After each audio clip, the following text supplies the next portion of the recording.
அனைவருக்கும் வணக்கம். ஒரு காட்டில் முயல், மான் மற்றும் தவளை 3 பேரும் குளத்தை சுற்றி விளையாடிக் கொண்டிருந்தனர். அந்த வழியாக காட்டின் ராஜா பசியாக இருக்க வேட்டையாட விலங்குகளை தேடி வந்து கொண்டிருந்தார்.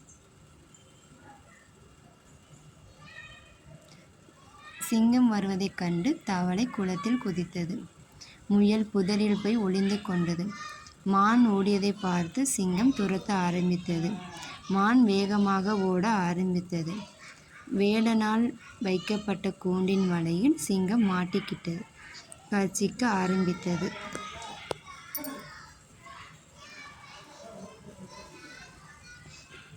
அந்த வழியாக சென்ற யானையை பார்த்து சிங்கம் உதவி செய்யுமாறு கேட்டது. யானை முதலில் பயந்தது. சிங்கம், நான் உன்னை ஒன்றும் செய்ய மாட்டேன், தயவு செய்து உதவுமாறு கெஞ்சியது. சத்தியமா நான் ஒன்றும் செய்ய மாட்டேன், என்னையே நம்பி திறந்துவிடு என்றது. யானையும் நம்பி கூட்டின் கதவை திறந்து விட்டது.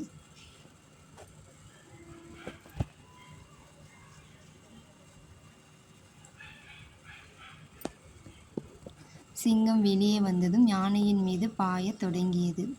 யானை, சிங்கமே நில், நீ என்னை ஒன்றும் செய்ய மாட்டேன்னு சொன்னேல, நீ சத்தியம் கூட செய்த, அதை நம்பிதானே நான் திறந்தேன் என்றது.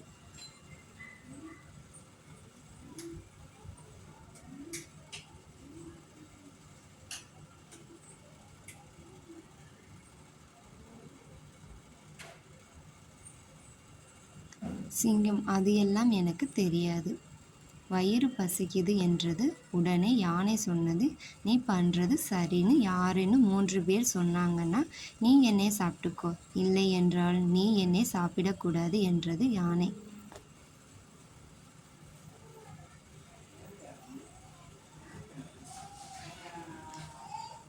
அப்போது அந்த வழியில் முதலில் முயல் வந்தது.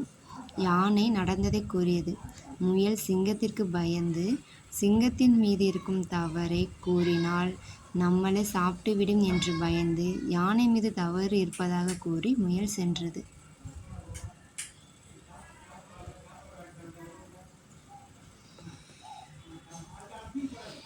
இரண்டாவதாக குரங்கு வந்தது. அதுவும் சிங்கத்தின் மீது இருக்கும் பயத்தில் யானையின் மீது தவறு இருப்பதாக கூறி குரங்கு சென்றது. மூன்றாவதாக நரி வந்தது. யானை நடந்ததை கூறி நரி ஒன்றும் புரியவில்லை, மறுபடியும் சொல் என்றது.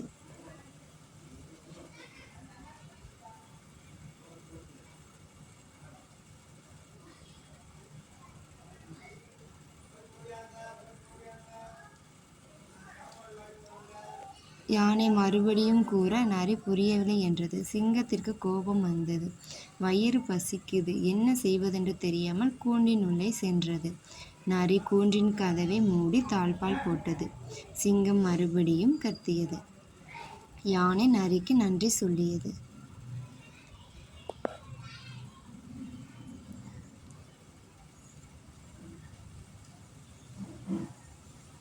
இக்கதையின் மூலமாக நாம் யாருக்கு உதவி செய்யணும், செய்யக்கூடாது என்பதையும், நரியின் தந்திரம் நமக்குள்ளேயும் இருக்க வேண்டும் என்பதையும் புரிந்து கொண்டோம்.